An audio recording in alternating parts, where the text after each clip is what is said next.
Yeni bir ülkeden, yeni bir vlogtan herkese selamlar arkadaşlar. Tahmin edebileceğiniz gibi ve videonun adından da anladığınız gibi biz kuzey ışıklarına gidiyoruz. Ve şu an Rovaniemi Havalimanı'ndan indik, otobüsümüze doğru devam ediyoruz. Zorlu hava şartları altında bu vlogu çekmeyi planlıyoruz. Ve hazırsanız o zaman sözü çok fazla uzatmadan bu gezimiz başlasın diyorum. Detaylara daha sonra geleceğim.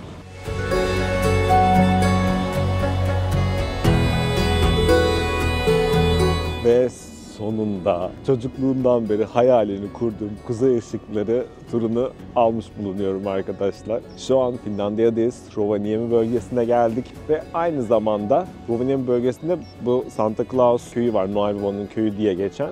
Oradayız. Şu an burayı geziyoruz. Noel Baba'nın evi var. Böyle bir sahte bir Noel Baba var. Onunla tanışıp güzel bir fotoğraf çekilebilirsiniz. Aynı zamanda Noel Baba'nın post ofisi var. Oradan kendinize posta gönderebilirsiniz. İster şimdi isterseniz de Noel zamanı gelecek şekilde bunu ayarlayabilirsiniz.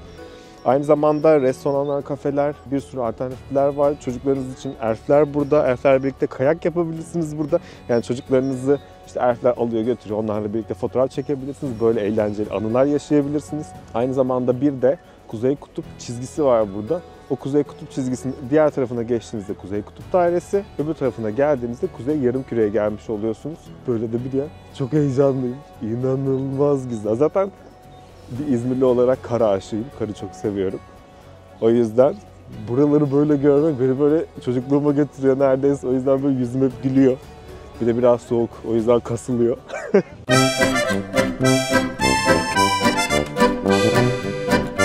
Bakın şu arkamda görmüş olduğunuz Kuzey Kutup Daire çizgisi.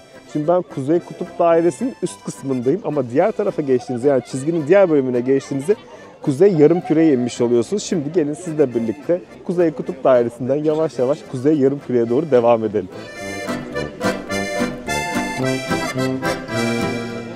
Evet, şu an çizgiyi geçtim ve Kuzey Yarımküre'ye gelmiş bulunuyorum.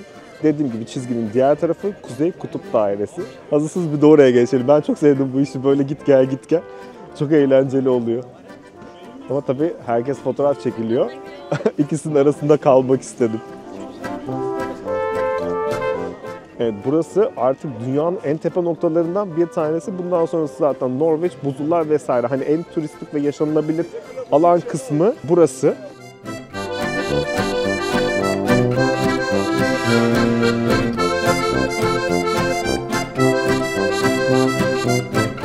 Arkamda görmüş olduğunuz yer, burada bir kamera var.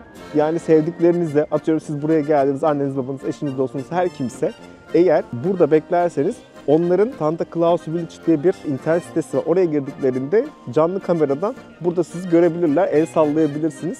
O yüzden böyle bir özelliği de var. Aklınızda bulunsun. Hazırsanız o zaman gelin Noel Baba Köyü'nü birlikte keşfedelim. Tahmin ettiğim kadar böyle çok soğuk değil, çünkü gelmeden önce bize dediler ki burada işte -25, -30 vesaire olacak. Aynı bağırın çocuklar. Bakın şöyle bir şey yapıyorlar. Birbirlerini taşıyorlar böyle. -25, -30 falan dediler. Bir korktuk ama şu an hissedilen -7-8 o derecelerde. O yüzden hani beklediğimizden daha böyle sıcak geldi diyelim. Noel Baba ile tanışmak istiyorsanız buraya geliyorsunuz. Kapıda hemen Meet Santa yazıyor. Orada Noel Baba ile fotoğraf çekilebilir, konuşabilirsiniz.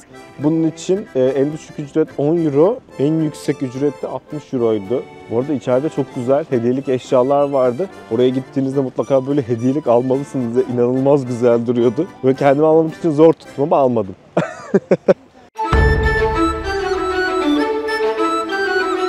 Şimdi hazırsanız sizi Noel Baba'nın posta ofisine götürüyorum. Orada kendinize dediğim gibi postalar atabilirsiniz. İster hemen gelebilir, isterseniz de böyle ayarlayıp Noel zamanı size Noel Baba'dan böyle kendiniz hazırlamış olduğunuz böyle postanız gelebilir. Evet, bakın geldik. Post ofis diyor zaten. Şurada gördüğünüz gibi. Hazırsanız şimdi gelin içeri gezelim.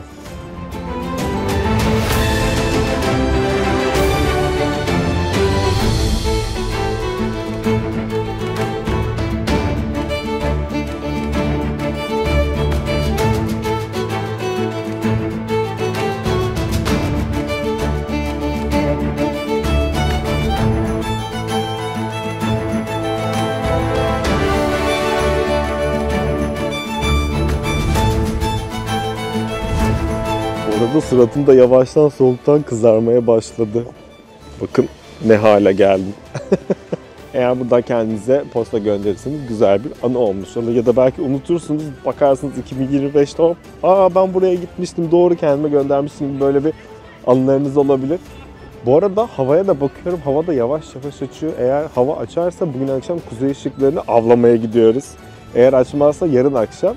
O gün de göremezsek öbür akşam, artık öbür akşam da göremezsek gerçekten şansımıza küselim diyeceğim. Ama herhalde bu 3 günden birinde görebiliriz diye düşünüyorum. Çünkü son 20 yılın en parlak kuzey ışıkları dönemi şu anki dönem.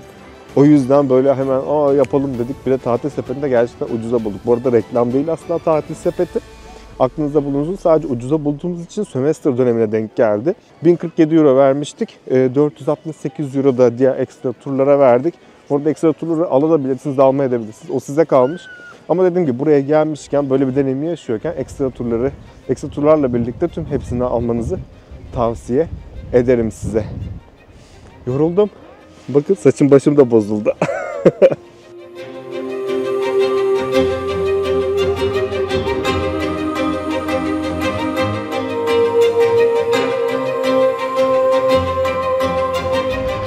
Hazır bizim arkadaşları beklerken size turla ilgili ufak bir bilgi de vereyim. Sabah Rovaniemi uçağına bindik, Rovaniemi'ye geldik. Oradan arabayla yaklaşık 15 dakikalık bir mesafe vardı. Noel Baba'nın köyüne geldik. Buradan da çıktıktan sonra termal kıyafetlerimizi almaya gideceğiz. Bu da turun karşıladığı bir şey. Buna ekstra bir ücret vermenize gerek yok. Termal bir bot veriyorlar, bir de termal bir tulum veriyorlar. Onu giymeniz gerekiyor burada çünkü gerçekten bazen inanılmaz soğuk oluyor. Bir de yapacağınız aktivitelerde de mutlaka ihtiyacınız olacak. O yüzden o tulumları almayı unutmayın. Çünkü bazıları şey diyormuş, işte bizim kendi kayak takımlarımız var, işte biz onları kullanırız, mesela kar pantolonumuz. Onların hiçbiri burada çok fayda etmiyormuş arkadaşlar. Bize söyleneni söylüyorum size. O yüzden mutlaka o tulumlarınızı alın. Giymesiniz de yanınızda bulunsun. Çünkü onlar termal. O yüzden onlara burada ihtiyacınız olacak bu soğuklarda. Bugünlük bu kadar. Eğer dediğim gibi akşam kuzey ışıkları, yani hava açarsa, kuzey ışıklarını görmek isterse kuzey ışıkları avına çıkacağız. Yarın sabah işte böyle husky'lerle, buranın geyikleriyle falan böyle bir safarilerimiz olacak. Ardından tekrardan akşam kuzey ışıkları avına çıkacağız. Böyle gezilerimiz devam edecek. Dolu dolu bir vlog, dolu dolu bir program bizi bekliyor. Burada hemen geyikleri gördüm. Ben şimdi geyiklerin yanına gidelim. Size onları göstereyim. Aynı zamanda bir de burada geyiklerle tur da yapabiliyorsunuz. Onların da böyle metreye göre fiyatları artıyor. Hemen şu arkamda görmüş olduğunuz yer, buraya geldiğinizde hemen burada geyiklerle de şöyle bir geyik safari yapmış olabiliyorsunuz. Şimdi hazırsanız biraz size onu gösterelim. Geyikler çok tatlı duruyor. Böyle hayvanların çekilmesine çok karşıyım. Hani eziyet ediyormuş gibi geliyor ama aslında öyle değil. Bu hayvanların burada bunu yapmaları gerekiyormuş. O yüzden böyle hani geldiğinizde ya yazık işte hani bunları kullandırıyorlar vesaire falan demeyin. Öyle bir şey yok. Ben sordum bunu çünkü. Onların doğasında var böyle bir şey.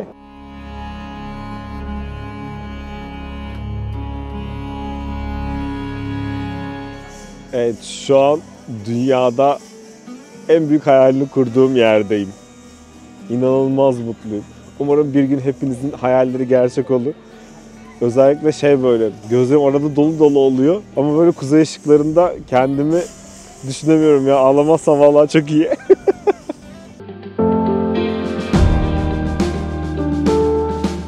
Kuzey ışıkları ya da bilimsel adıyla Aurora Borealis. Güneşten gelen yüklü parçaların dünyanın manyetik alanıyla etkileşime girip atmosferdeki gazlarla çarpışması sonucu oluşur. Bu etkileşim gökyüzünde büyüleyici ışık gösterilerine yol açar. En çok Eylül'den Mart'a kadar, yani kuzey yarımkürede kış aylarında görülür çünkü bu dönemde gece daha uzundur. Bu da ışıkların daha iyi görülmesini sağlar. Kuzey ışıkları genellikle kutuplara yakın bölgelerde görülür. Norveç, İsveç, Finlandiya, İzlanda ve Kanada'nın kuzeyi gibi yerler en iyi izleme noktaları arasındadır. Rengarenk bu gösteriyi izlemek, doğanın en etkileyici fenomenlerinden birine tanık olmak demektir. Yeşil en yaygın renk olmakla birlikte bazen kırmızı, mor, pembe ve mavi gibi renklerle de gözlemlenebilir. Bu gece şanslıysak bu muhteşem doğallığını birlikte gözlemleyebiliriz. Hazır mısınız bu eşsiz deneyime? Eldivenlerimi giydim artık, üşüdüm yani doğal olarak ve tuşa basamadım kameranın. Biraz karnımız acıktı aslında. Şu hemen arkamda görmüş olduğunuz yerin tam şu tarafında bir restoran var. O restorana gideceğiz sanırım. Şimdi diğer arkadaşları bekliyoruz. Onlar da gelsin, hep birlikte böyle bir yemek yiyelim, açlığımızı bastıralım. Olmadı biraz daha gezeriz. Ardından termal kıyafetlerimizi almaya, ardından otele, hava güzel olursa da kuzey ışıkları avına.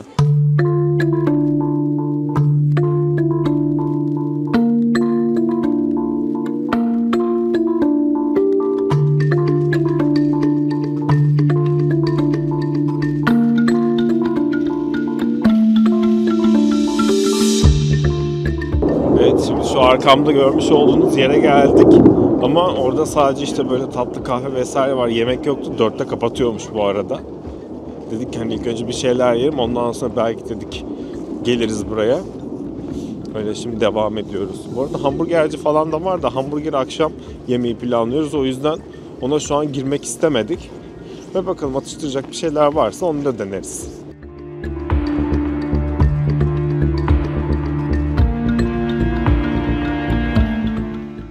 Evet, hemen şu geyik safarisi yapılan yerin arka tarafında bir restoran bulduk. İçeriye girdik. Bayağı güzel gözüküyordu. Şimdi sizi de oraya götürüyorum size. Burayı çekmek için dışarıya çıktım. Bakın hemen şöyleli bir yer. Şimdi hazırsanız gelin buraya girelim. Burada biraz bir şeyler yiyelim. Bu arada menüye de baktık. Menüde de güzel şeyler vardı. Karnımızı burada güzelce doyuracağımıza inanıyorum arkadaşlar.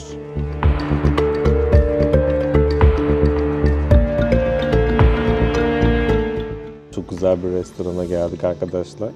Orada restorana girdiğinizde kapıda bekliyorsunuz. İşte kaç kişi olacaksınız, ne yiyeceksiniz diye soruyorlar. Ondan sonra da tamam diyorlar, masayı hazırlayalım, sizi çağıracağız diyorlar. Bekliyorsunuz, geliyorlar, masayı hazırlıyorlar. İşte bıçakları koyuyorlar, ondan sonra menüyü koyuyorlar, mumu koyuyorlar, mumu yakıyorlar. Ondan sonra diyorlar ki masanız hazır, geçebilirsiniz. Bu arada inanılmaz güzel burası, ben çok sevdim.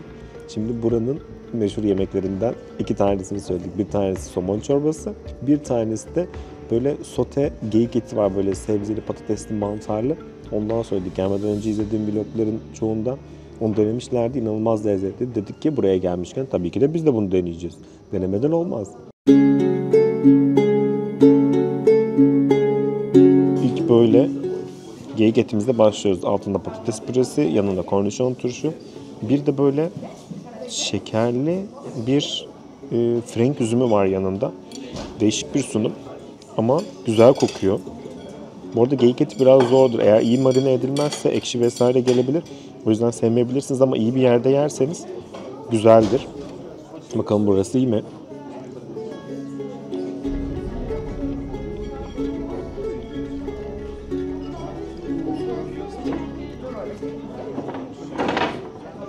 Gerçekten güzel bu arada. Şey gibi, böyle danayla koyun arasında böyle gidip gelmiş bir et gibi duruyor.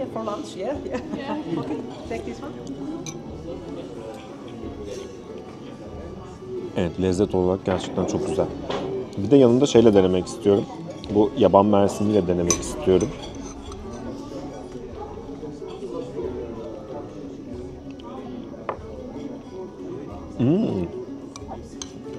Ben böyle tatlı tuzlu karışımları severim. O yüzden hoşuma gitti. Şimdi bir de çorbayı deniyorum. Ben normalde deniz ürünü çok seven bir insan değilim. Artık bunu öğrenmişizdir diye düşünüyorum. Burada tek yiyebildiğim böyle şeylerden işte kalamar, karides, bir de somon vesaire falan yerim. Ama buraya geldiğinizde olmazsa olmaz iki lezzeti şu an sizlerle birlikte deniyoruz. Geyik etini sevdik. Gayet güzeldi. Şimdi bir de bakalım, çok deniz ürünü sevmeme rağmen bu somon çorbası güzel mi?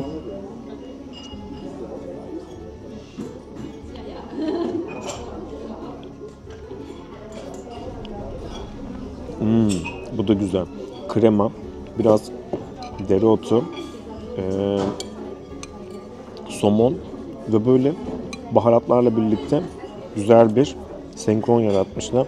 Bir de şöyle üzeri tereyağlı ekmekleri var. Onunla birlikte servis ediyorlar.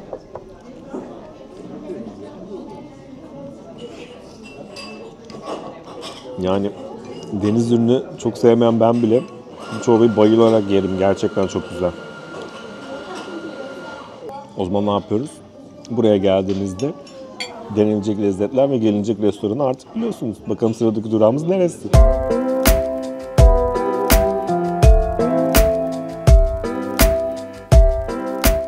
Evet, şimdi güzelce yemeğimizi yedik. Yemekler gerçekten müthişti arkadaşlar.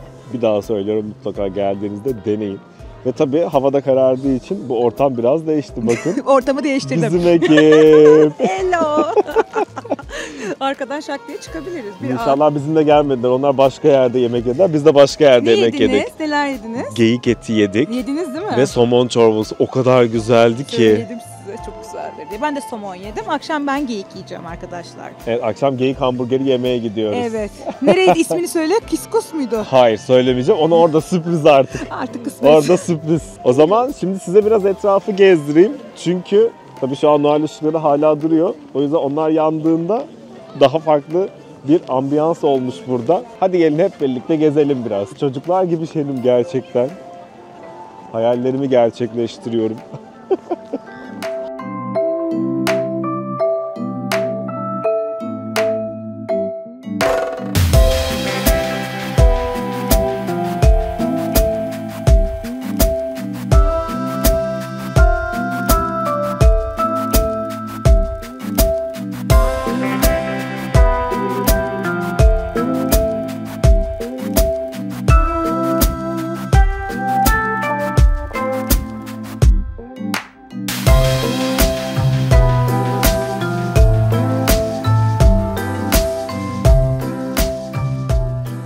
Size bahsetmiştim ya, kıyafetleri almaya geleceğiz diye, yani tulumlar var diye.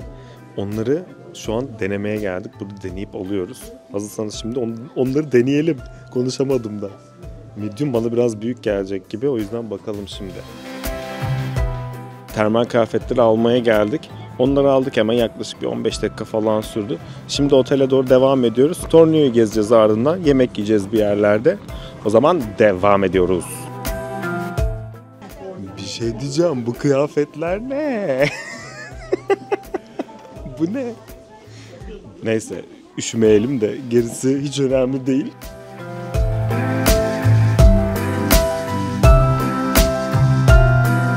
Tornio'daki otelimize geldik. Park Otel'de kalıyoruz. Şöyle hemen size gelmişken oda turu da yapayım. Ardından Tornio merkezi gezelim biraz. Bakın, odamız hemen böyle. İkili yatağımız var. Burada böyle küçük bir oturma alanı, televizyon. Burada şöyle bir L koltuğumuz var. Burada bir askılığımız var. Bir de banyomuz ve tuvaletimiz var. Buraya hiç girmedim. O yüzden ışığı nereden yanıyor bilmiyorum. Tuvaletin ışığını da bulduğuma göre şurayı da şöyle bir gezelim. Ve bu da ben. O zaman ne yapıyoruz? Şimdi Tornio merkezi geziyoruz. Yemek yiyoruz ve ardından tekrardan birlikteyiz. Tabii akşam olduğu için hava iyice soğudu. Soğuyunca beremizi taktık. Şöyle hemen kayak montlarımızı giydik. Bu arada bu üzerimdeki, bunu Boyner'den aldım. Şöyle bir şey, şuradaki gördüğünüz yerlerden sıkarak boynunuzu küçültebiliyorsunuz. Aynı zamanda bir de powerbank'le iç ısıtması var. Hem sırtınız hem de bu şu yanlar falan böyle ısınabiliyor. O yüzden dedim ki tam burası için bir mont. O yüzden onu aldım. Hani aklınızda bulunsa, eğer buraya geleceksiniz böyle kalın şeyler, hani işinize yarayacak şeyler alın diye söylüyorum. Reklam falan değil. Şimdi otele geldik. Park Otel hemen şurada. Yani otelden çıktık 2 dakikada şurada bir market vardı. Ona uğradık. Böyle markette su falan aldık akşam otel odası için. Ardından da şu Keskus Grill'e geldik. Burada geyik etli hamburger yapıyorlarmış. O yüzden burayı övdüler. Gidin dediler, geyik etli hamburger deneyin burada. O yüzden de biz de şimdi buraya geldik. Geyik etli hamburger yiyeceğiz.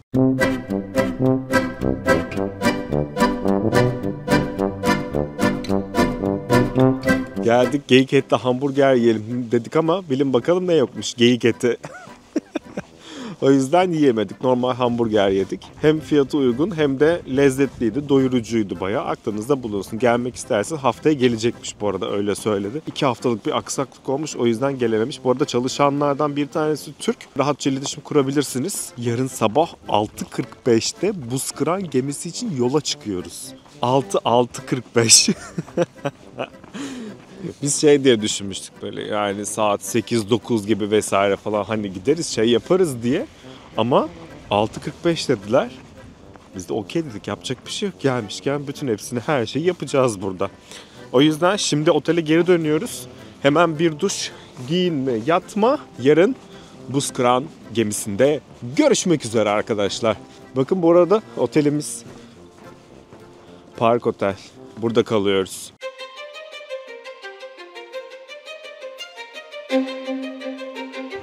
Günaydın, günaydın, günaydın arkadaşlar herkese. Dün kuzey ışıklarını göremedik ama enerjimiz hala yerinde gördüğünüz gibi. Şu an saat 6:45, otobüsümüz geldi. Buzkıran gemisine doğru devam ediyoruz. Bu arada o kadar sıcaktı ki şu an farkındaysın, içimde içlik ve üzerimde sadece şöyle bir şeyle dolanıyorum dışarıda. O kadar sıcaktı ki dün verilen termal kıyafetleri giyemedim. Dedim ki otobüste kalsın, inerken giyerim diye. O zaman hazırsanız gelin Buzkıran gezimiz başlasın efendim.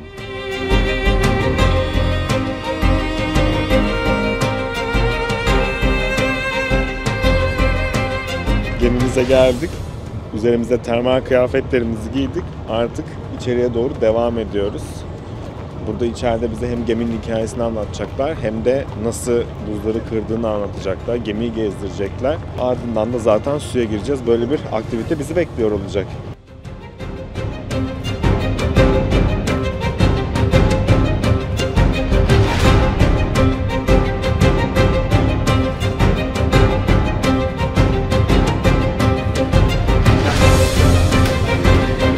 Şuradaki fotoğraflara dikkatinizi çekerim.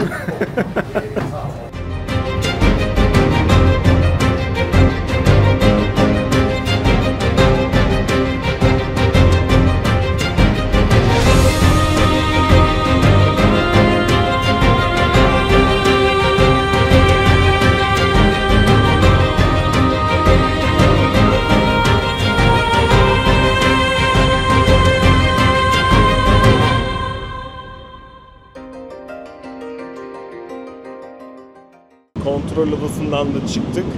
Gemi eski olduğu için burada her şey eski yöntemlere göre yapılıyor. Ve şu geminin aralarından geçmesi çok zor. Üzerimizde kıyafetler de o kadar kalın ki dışarıya çıkmayı hedefliyoruz. Biraz da sıcak bastı tabii doğal olarak.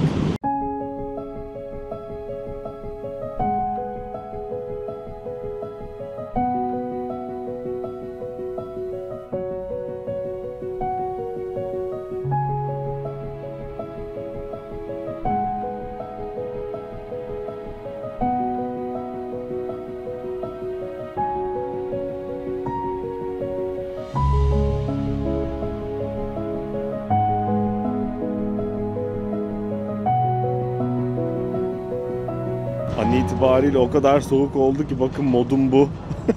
Ve güneş daha yeni doğuyor. Saat 10 falan oldu burada.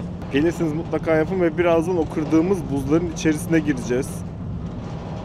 Bakın arkamda güneş doğdu ama göremiyoruz şu an. Kamera göstermiyor.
Evet, şimdi Buzkıran gemisinde mola verdik. Suya girmek için özel kıyafetlerimizi girdik. Suya girdik. Az önce suda gördünüz. Hiçbir şey hissetmiyorsunuz, yüzemiyorsunuz da sadece arkaya doğru böyle yatıyorsunuz. Ama çok eğlenceli. Buraya geldiğinizde mutlaka denemeniz gereken bir aktivite. O zaman şimdi hemen kıyafetlerimizi değiştirelim. Ardından geri döneceğiz ve bugün snowmobile'larla tekrardan böyle dağların arasında güzel bir etkinliğe de imza atacağız. Şimdi gelin üstümüzü değiştirelim.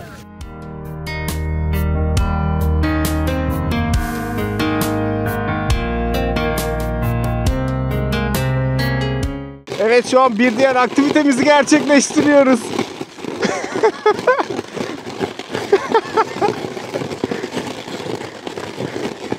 Aslında şu an denizin üstündeyiz ama gördüğünüz gibi her yer buz tuttuğu için rahat denizin üstünde bu şekilde gezebiliyoruz. Gördüğünüz gibi gemimiz burada. Biz de buzulların üzerinde duruyoruz, yürüyoruz, kayıyoruz. Her türlü aktiviteyi gerçekleştiriyoruz burada. Biraz şöyle yürüyelim değil mi? Güneş açtı. O yüzden biraz daha sakinledi hava. Yani o kadar çok soğuk değil. Sabahki kadar değil yani. Ama yine de soğuk tabii. Bizim rehberimiz de anlatıyor. Neler demek istersiniz? Vallahi çok mutluyum böyle insanlarla tanıştığım için. Hayata gülerek bakın. Hayat çok kısa. Gülmek, eğlenmek varken keder niye? Değil mi Evet. şefim? Tam olarak Gezmek, o yüzden. eğlenmek hayatta kendinize yapabileceğiniz en büyük yatırımdır. Kesinlikle en büyük yatırım. Geçen Instagram'da da ben böyle bir şey paylaştım. Sevgili İlber Hoca'yı anmadan edemiyorum. Pasaportunuzdaki mühürler çok önemli. Evinizdeki pahalı mobilyalardansa pasaporttaki mühürleri tercih edin. O zaman Sevgiyle ne yapıyoruz? geziyoruz. Evet. Ama ne yapıyoruz? Abone oluyoruz. Gezgin Şef'e abone oluyoruz. Reyhan Paşiç ile geziyoruz. Evet, tam olarak böyle. Şimdi geminin ön bölümüne gidiyoruz ve gemiyi halatla çekeceğiz. Ben gördüm. Şu an geminin tam ön bölümündeyiz. Burada halatla gemiyi şu şekilde çekiyorlar. Böyle de bir fotoğrafımız oluyor.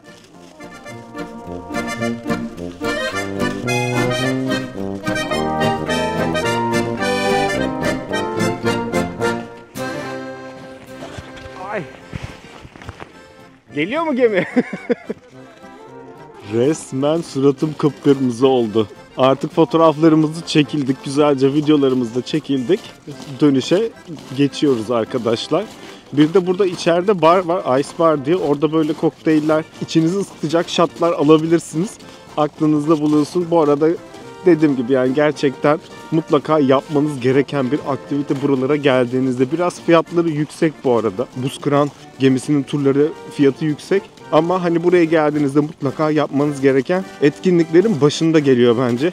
Böyle bir deneyimi hayat boyunca kaç kere yapabilirsiniz zaten, değil mi?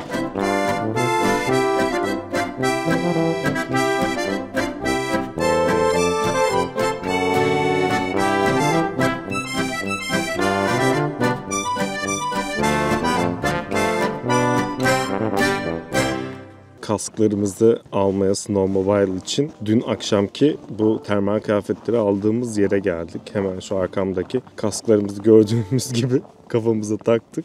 Ardından da Snowmobile turumuz başlıyor. Şimdi snowmobile'larımızın olduğu yere geldik. Burada bize hani nasıl kullanmamız gerektiği, önemli bilgileri vesaire anlattılar. Bir sürü göller var. Burası zaten göller ülkesi diye geçiyor. Eğer o göllerden bir tanesi ya da uygun olanı donuk değilse dağların arasında, ormanların arasında yapılıyor. Eğer donuk bir göl varsa uygun olan snowmobile'ı gölün üzerinde kullanıyorsunuz. Şimdi biz de gölün üzerinde kullanacağız. Gördüğünüz gibi burası bir göl, donmuş. O yüzden burada kullanacağız.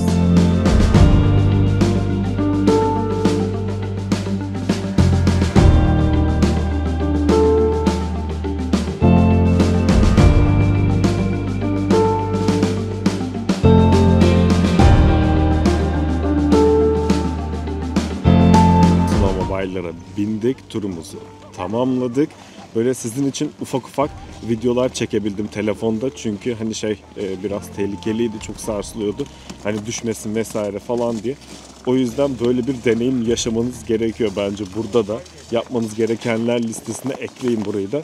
Şimdi hemen burada bu termal kıyafetleri aldığımız yer var demiştim size.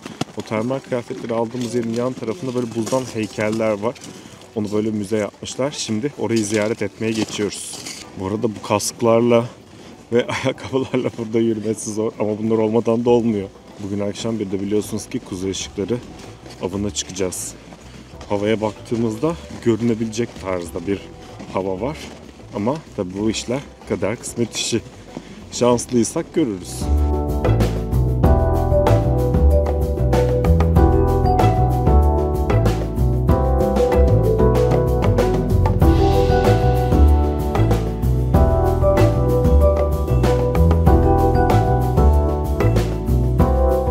Experience denilen bir yere geldik. Burada buzdan heykeller, buzdan böyle kaleler var. bunlar aslında çok önceden yapılmış. Daha sonra bunlar o kadar güzellermiş ki bunları şey yapmak istememişler. Hani erisin gitsin istememişler. Çünkü her sene her kış başka başka yapıyorlarmış. Bunları böyle soğutmalı bir yere almışlar. Güzel olanlarını. Öyle şimdi bir tane kaydırak var. Oradayım. Hep birlikte bakalım nasıl kayacağız buradan. Gidiyorum. Oha çok iyi.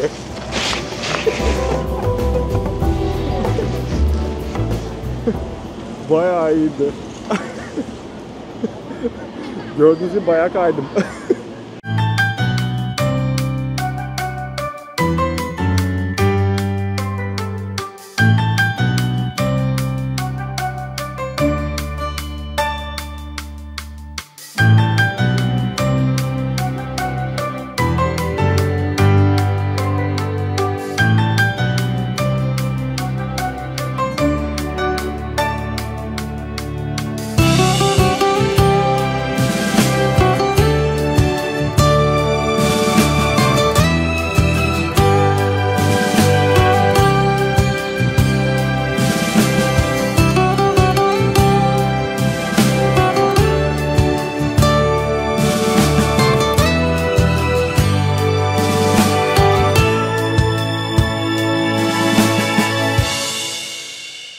Snow Castle'dan çıktık. Açık büfe varmış. 25 euro sanırım ücreti ama saat 1.30'da kapanıyormuş.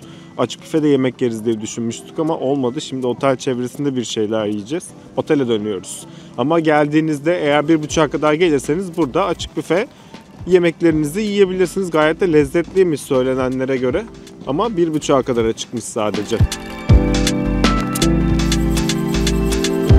Kaldığımız yer yani Tornio İsveç sınırına çok yakın bir yer. Sadece arada bir köprü var. O köprüyü geçtiğinizde İsveç, o köprünün diğer tarafı da Finlandiya. Yani bizim kaldığımız yer Tornio bölgesi. Şimdi orada bir Ikea var. Dedik ki İsveç'in yakınlarına kadar gelmişiz, bir Ikea gezmeyelim mi dedik. Ve düştük yollara. Gördüğünüz gibi üzerimizi değiştirdik. Yavaş yavaş yürüye yürüye İsveç sınırını geçmeyi planlıyoruz. Yaklaşık bir 20 dakikalık 23-18 arası gösteriyor ama bakalım nasıl olacak. Ben bir de hızlı yürüdüğüm için benim için 15 dakikada biter bence o diye düşünüyorum. 10 dakika. Sen de 10 dakika. O yüzden şimdi böyle yola koyulduk, gidiyoruz. Yerler kaygan. O yüzden vlogu burada kapatıyorum.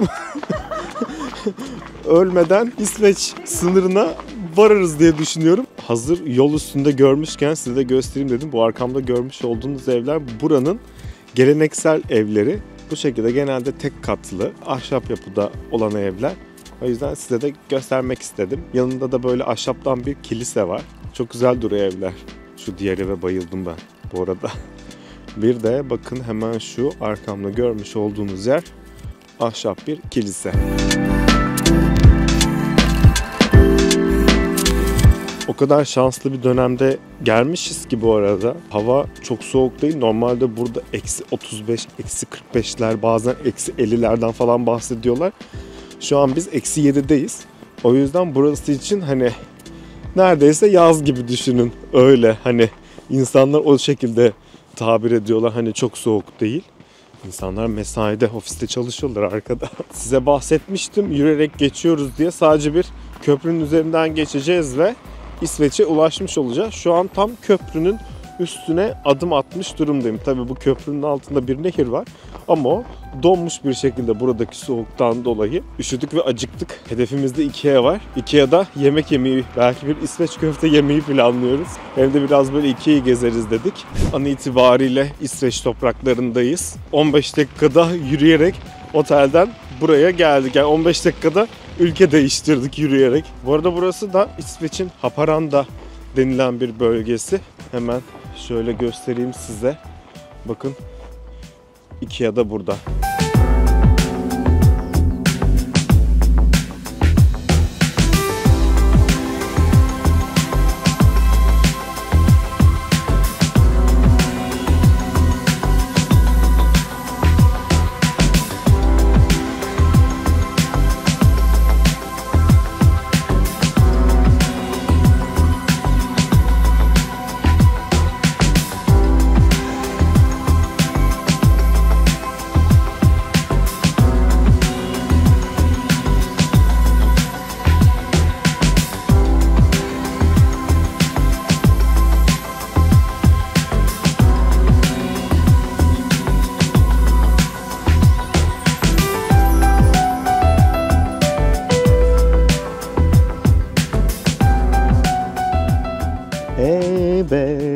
Ikea'ya geldik. İsveç köftemizi söyledik hazır İsveç'teyken. Şunları yapalım dedik. Bir de bakın fish and chips söyledik. Tatlılarımızdan tiramisu var. Bir de şundan söyledik. Şundan diyorum çünkü adını bilmiyoruz. Yok ya maller miydi öyle bir şey de bunun adı. Buraya geldiğinizde deneyin demişlerdi. O yüzden biz de görünce alalım dedik. Öyle şimdi bakalım Türkiye'deki İsveç köftelerle İsveç dediğimiz İsveç köfte aynı mı? Çok İsveç oldu.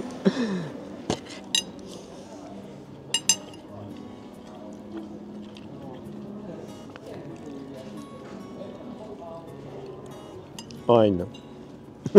Değişen hiçbir şey olmadı. Burada sadece tek ekstra bir şey. Şu Frank üzümünü veriyorlar yanında.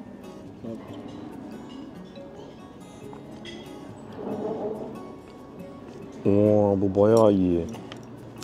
Dünkü yediğimiz Frank üzümüyle alakası yok. Bu böyle şekersiz, hafif böyle bir Frank üzümünün vermiş olduğu bir acı var. Ve kıvamı reçel gibi. Evet, şimdi bir de fish and chips'in tadına bakalım. Balık sevmiyorum dedikçe her yerde balık yemem peki. Bu da bence bizdekiyle aynı. Sadece kaplaması biraz daha kalın geldi bana. Bizdeki ve biraz daha üzerindeki bu kaplama kendini bırakıyor ya. Burada bayağı tutmuş ve sert. Sesten de anlayabileceğiniz gibi. O zaman biz yemeğimize devam ediyoruz. Ardından tekrardan bakalım nerede görüşeceğiz. Belki kuzey ışıklarında görüşürüz. Belki tatlılar. Belki tatlılarda görüşürüz. Tiramisu beni üzdü arkadaşlar. Görüntüsü güzeldi ama tadı tırt çıktı. Tatlıdır diye devam ediyoruz. Bir de bunun tadına bakalım. Bunu böyle hamburger gibi ısırsam mı ne diyorsunuz? Oha dışarıya taşıyor bak. Böyle fıçık olunca. Ay gidiyor. İlk o zaman şu kenarda kremalardan.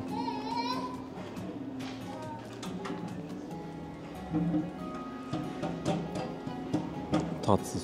Sadece kremayı çırpıp içerisine koymuşlar. Yani zaten bunu böyle yapınca bütün krema tabağa aktı gitti. Ne anladım ben bu işten?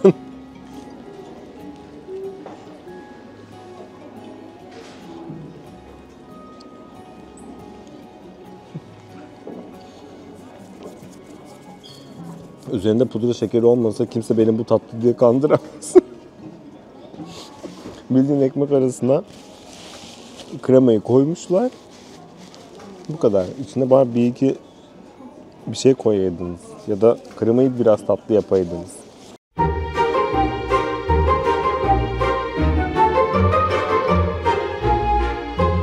Candy World diye bir yere geldik. Ikea'nın hemen yan tarafında böyle alışveriş yerleri varmış.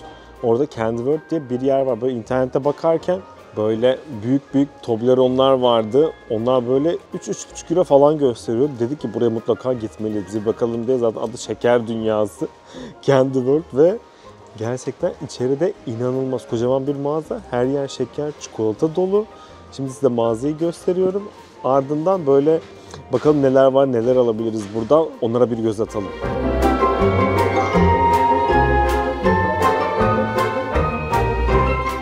Bir de şöyle karışık İsveç çikolataları olan bir paket var. Bir de hemen şu tarafta da böyle şeyleri, İsveç kurabiyeleri var. Onları da satıyorlar.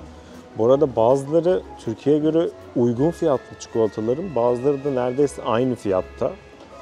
Ama tabii çok fazla çeşit var. Özellikle alkollü çikolatalar konusunda bayağı çeşitler var burada. Yani aklınıza gelebilecek her türlü alkolle çikolata yapmışlar. Alkolü kullanmışlar yani çikolatalarda, öyle diyeyim size daha iyi olur. Bir de şöyle açık olarak istediğiniz kadar kürekle çikolata da alabilirsiniz, şeker de alabilirsiniz. Bir de böyle Coca-Cola'nın tabii çeşitleri var. Burada hemen vanilyalı, onun yanında yeşil olan hemen lime'lı. Bu şuradaki cherry'li olan, bu zaten zero sugar, şekersiz. Bu da normal kola.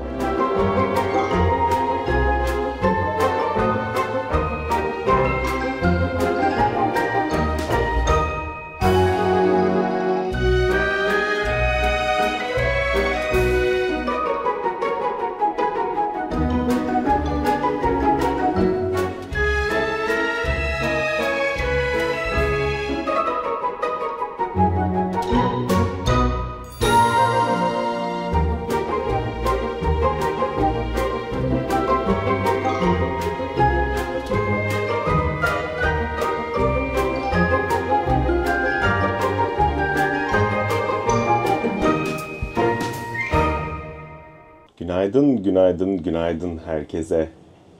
Bakın üstümüz bu şekilde. Böyle bir hazırlanma şekli ve gidiyoruz.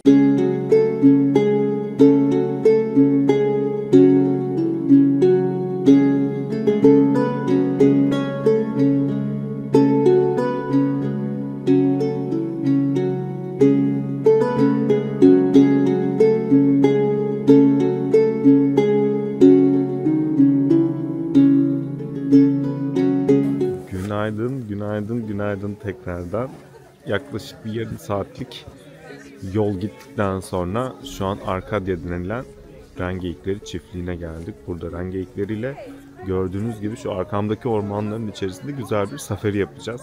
Birazdan ilk önce bir bilgilendirme veriyorlar bize. Burada neler yapmalıyız, işte safarideyken neler yapmamalıyız, neler yapmalıyız diye.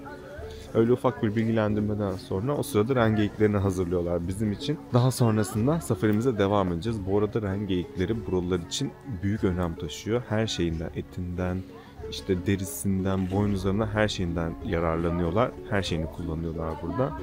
Yetişkin ren geyikleri boynuzlarını senede bir döküyormuş. O döktükleriyle de işte böyle hediyelik eşyalar vesaire yapıyorlar. Aynı zamanda bir de buraya geldiğinizde ren geyikleri postu da alabiliyorsunuz. İnanılmaz sıcak tutuyor. Derisi çift katmanlı. O yüzden özellikle ren geyiklerinin postu, derisi burada çok fazla kullanılıyor. Aynı zamanda tabii ki de ren geyiklerin etli yemekleri de meşhur. Geldiğinizde denemelisiniz. Zaten ilk gün hemen böyle bir ren geyiğinin etini denemiştik burada. Aynı zamanda burada da yine deneyebilirsiniz.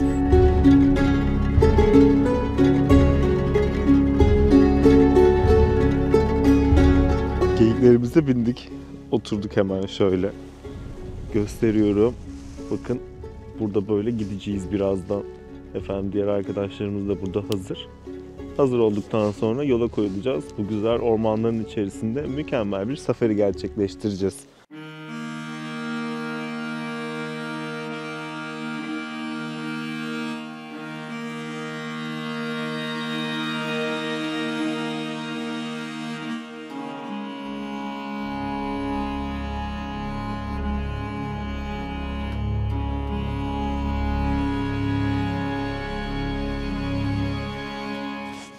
Evet, gördüğünüz gibi safarimiz devam ediyor bu güzel ormanların içerisinde. Bir de şöyle çekebilirsem gidiyoruz.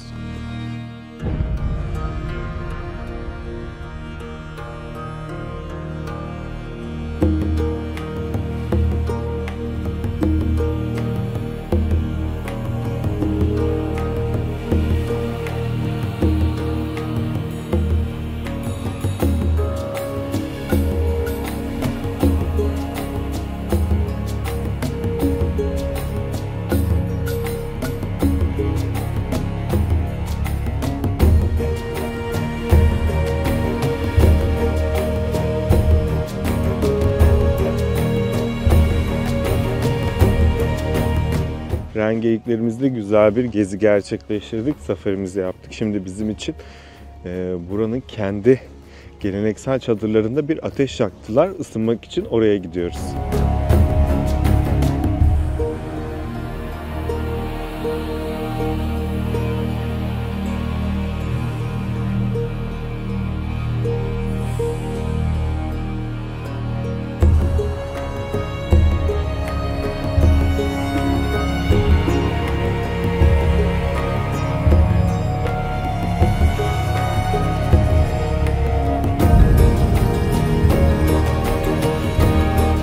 Bakın şöyle bir yere geldik. Çok güzel değil mi? Tam bir film sahnesi gibi. O kadar misafirperverler ki çok sıcakkanlılar ve böyle çok yardımcılar, her şeyi anlatıyorlar. Ondan sonra bizimle konuşuyorlar. Sohbet, muhabbet nereden geldiniz falan. O yüzden çok tatlılardı ve tabii ki de kar başladı şu an.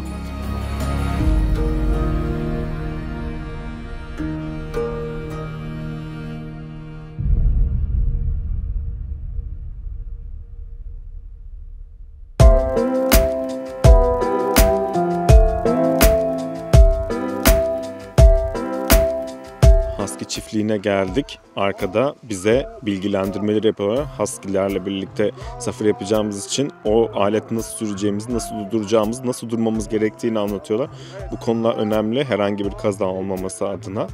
O zaman Husky'lerle safarimiz başlasın. Çok heyecanlıyım. İnanılmaz bir deneyim olacak. Bu arada bu köpekler zaten günde en az 60 kilometre kadar koşması gereken köpekler, koşabiliyorlar da. Ve bu onlara zarar verecek bir şey değil. Şu an havlama seslerini duyuyorsunuzdur belki.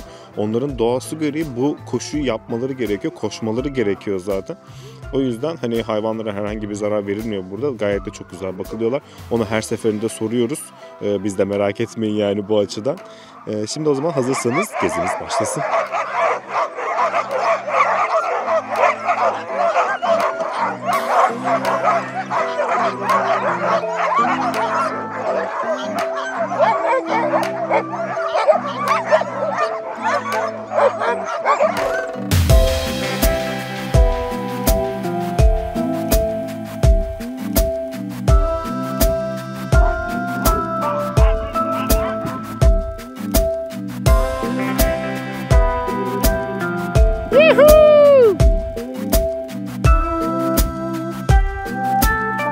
Arkada Umut dikkatli bir şekilde bizi sürüyor.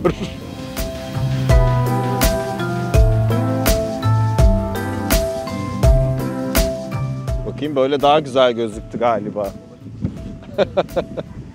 Anlattıkları kadar da hızlı gitmiyorlar bu arada. Biz bayağı bir korktuk ya, anlatıldığında şöyle olacak, böyle olacak, köpekler sizi bırakır gider, düşersiniz falan diye, ama hiç anlatıldığı kadar hızlı gitmiyorlar zaten.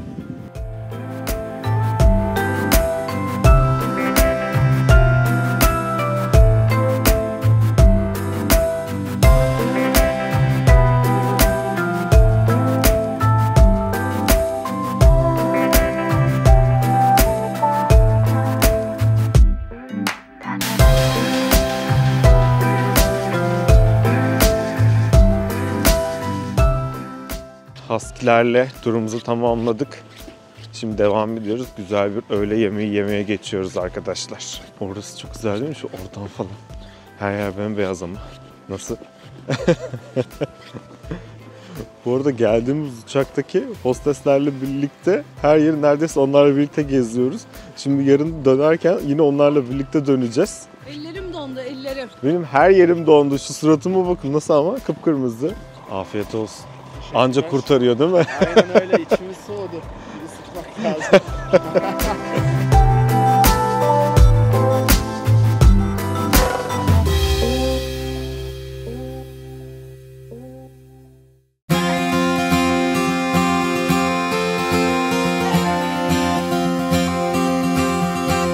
İlk gün denediğimiz geyik eti ve patates püresi. Yanında biraz salata. Bakalım buradakinin tadı nasılmış? Evet, bu arada bizim ilk yediğimiz daha güzeldi ya.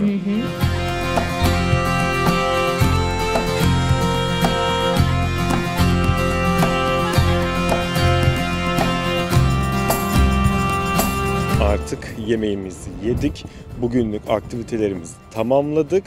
Otelimize dönüyoruz. Bu arada aslında bir gölün kenarındayız ama göl donduğu için yine gözükmüyor.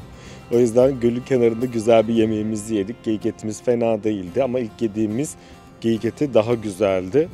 Şimdi otelimize devam ediyoruz. Akşam umuyorum ki inşallah gerçekten yani kuzey ışıklarını görürüz. Dua edin arkadaşlar. Kuzey ışıklarını görmeden buradan gitmek istemiyorum ama yani havada bir bozuyor, bir düzeliyor. Yani şu an aldığımız bilgilere göre kuzey ışıkları için bir sorun gözükmüyor. Yani görebileceğimizi söylüyorlar. Ama yine de tabii son dakika bir değişiklik olursa, ki inşallah olmaz diye düşünüyorum, kuzey ışıkları avı turuna çıkacağız akşam. O zaman şimdi gelin otelimize devam edelim.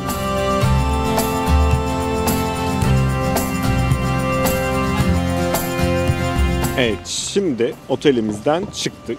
Otelde resepsiyondaki kadına dedik ki hani buralarda böyle bir yerel restoran var mı? İşte böyle geleneksel yemekleri yapan bir yer var mı dedik. Böyle baktı, ilk defa duymuş gibi. Dedik öyle bir şey yok. Hani dedik ki biz geyik çorbası, işte geyik eti falan denemek istiyoruz bir daha. Yani dedik ki öyle seçenekler burada çok fazla yok. Ondan sonra hani işte İtalyan mutfağıdır, işte pizzadır, steak'tir, o tarz şeyler var dedi. Dedik ki okey, o zaman hani sen bilmiyorsan biz de bilmiyoruz dedik. Bakalım kısmet, eğer bulursak öyle bir yerler, orayı denemeyi düşünüyoruz. Şimdi otelimize yakın Thai Asian Market gördük. Dedik ki şuraya bir bakalım, değişik bir şeyler varsa alırız. İstanbul'da yemek yaparız oradan. O zaman sizinle gelin bu marketi gezelim.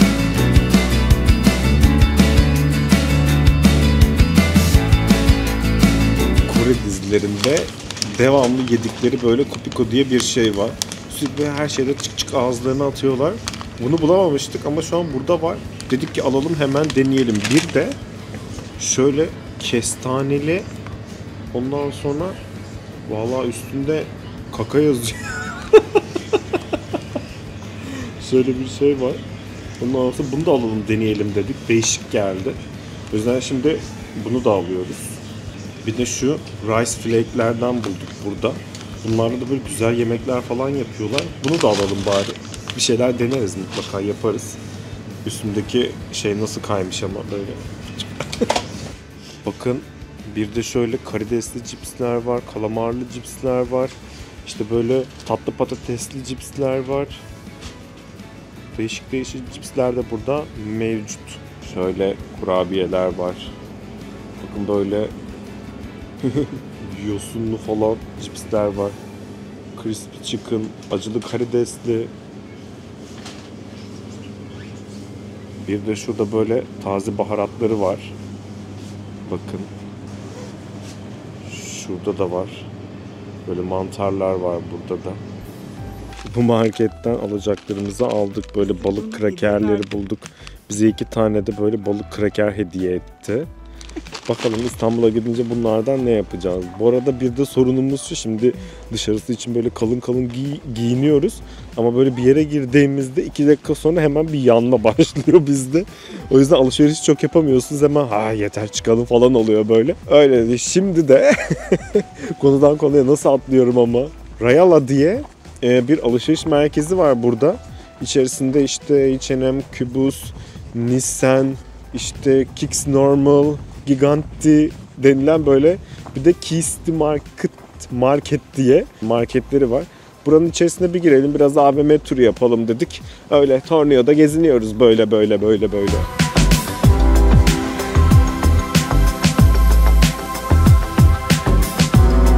Şimdi Tornio'da otelimize yakın Asian World mıydı burasının adı? Golden Flower. Ha, Golden Flower. Ne ara uydurdum ben bu ismi. Golden Flower denilen bir restorana geldik. Asian World, evet. Golden Flowers diye bir uzak doğu restoranına geldik. Burada işte buranın ürünlerinden söyledik. Yani çok istekli değilim açıkçası. Umut istedi diye geldik. Ama tabii ki de deneyelim. Şöyle bir lapa pilavları var. Onunla birlikte etimizi deneyeceğiz. Şöyle de etimiz var. Biraz böyle şeyi andırdı bana, tori karageyi andırdı. Evet, burada kanton beef denilen bir yemeği söyledik şu an. Onu deniyoruz. Arkada teyze ölecek vallahi.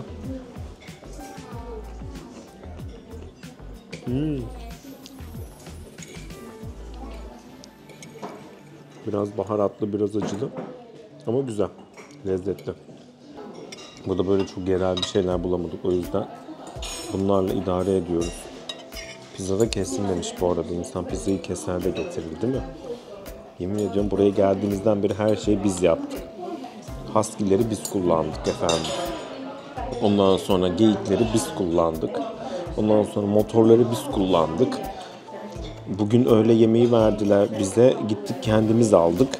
Burada da pizzayı kendimiz kesiyoruz. Bunlar sadece yapıp bırakıyorlar orada. Şimdi de şunu deneyelim. Mantarlı, peynirli ve karidesli pizzaları. Hamuru güzel gibi duruyor bu arada.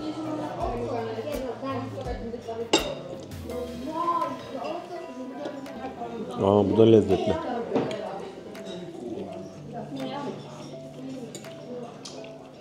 Kız bizim her şeyimiz lezzetli dedi. Evet ya, kıza sorduk neyiniz daha lezzetli falan, her şeyimiz dedi. Gerçekten dedikleri kadar da varmış. Zaten birkaç tane daha restorana baktık böyle. Boşlardı. Burası bayağı dolu, dedik ki o zaman kesin güzel bir yer, herkes burada yediğine göre. Hamur aslında yumuşak ama sert bir hamur. Yani altı böyle, nasıl diyeyim, çok böyle hamur olmamış. Yani şeyini çok beğendim gerçekten. Hamur kısmını çok beğendim pizzanın. Büyük ihtimalle odun ateşi olabilir. İç lezzetleri de böyle biraz karışık gibi geliyor. İşte peyniri var, ondan sonra mantarı var, karidesi var, zeytini var, domates sosu var derken biraz karışık gibi ama hepsi böyle birleşince güzel olmuş. O zaman ne yapıyoruz? Biz şimdi yemeğe devam ediyoruz. Ardından bugün akşam saat 9'da Kuzey Işıkları avı turumuz var. Şu an saat 5.30. Hava gördüğünüz gibi arkada karardı. Zaten burada 4'te kararıyor. Yaklaşık bir işte 3-4 saat sonra falan böyle bir çıkmış olacağız Kuzey Işıklarını. İnşallah görürüz diye umuyoruz. Göremezsek zaten bugün son günümüz. Göremeden göçüp gideceğiz buralardan.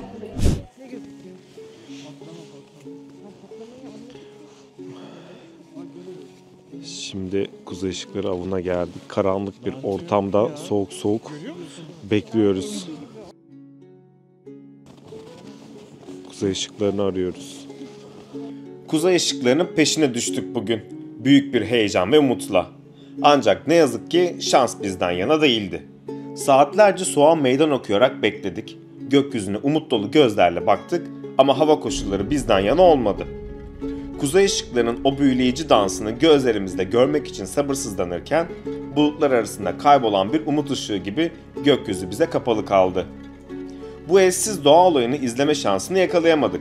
Ancak bu deneyim bize doğanın ne kadar tahmin edilemez ve muhteşem olduğunu bir kez daha hatırlattı. Belki bu sefer şansımız el vermedi ama umudumuzu kaybetmiyoruz. Kuzey ışıklarının peşinden koşmaya devam edeceğiz ve bir gün gökyüzünde renklerin dansını izlerken bulacağız kendimizi. Bu doğanın bizlere sunduğu sonsuz güzelliklerden sadece bir tanesi ve peşinden koşmaya değer. Belki bir sonraki durağımız İzlanda olur. Ne dersiniz? Yorgun, hüzünlü ama bir o kadar da yüzü gülen bir ben. Yani tam istediğimiz gibi kuzey ışıklarını göremedik arkadaşlar. O yüzden böyle modumuz düşük. Diğer bölgelerde gözükmüş aslında ama bizim olduğumuz bölgede gözükmedi. Tabii bu iş şans işi, doğa işi, olur olmaz. Yani bir hafta kalıp burada olmayanlar da olmuş. Yani göremeyenler de olmuş. O yüzden yine en azından ucundan kıyısından böyle kamera şeylerle, telefonların kamerasıyla böyle ufak tefek bir şeyler gördük, göründü. Öyleli yani. Kader kısmet değilmiş diyelim, ne diyelim. Ama şöyle Rovaniemi'nin üst taraflarında, yani bu Laponya'nın üst tarafları diyorlar. Orası Laponya bölgesi gibi geçiyor. Oranın üst taraflarında bayağı güzel gözükmüş. Hem de rengarenk gözükmüş. O yüzden orayı bir kıskanmadık değil. Buraya gelirken hava durumunu çok iyi araştırmanız gerekiyor. Yani önceden yapılabilecek bir plan mı, yoksa aniden böyle hadi bu sefer hava güzelmiş hadi gidelim görmeye falan gibi bir plan mı? Orasından çok emin değiliz. Ama olsun, sonuçta yine ufak tefek bir şeyler gördük. Diğer güzel deneyimler yaşadık. Yani elimiz hiç boş dönmedik. Çok güzel bilgiler, çok güzel yerler gördük. Çok güzel etkinlikler yaptık. Belki Mart ayında başka bir Kuzey Işıkları turu yaparız. Belki İzlanda olur. Başka bir şeyler olur. Bakalım. Yarın İstanbul'a dönüyoruz. Sabah saat 10'da otelden çıkış yapacağız. 12 bu uçağımız var. Öyle, size bu bilgilendirmeyi de yapmak istedim. O zaman yarın görüşürüz yine.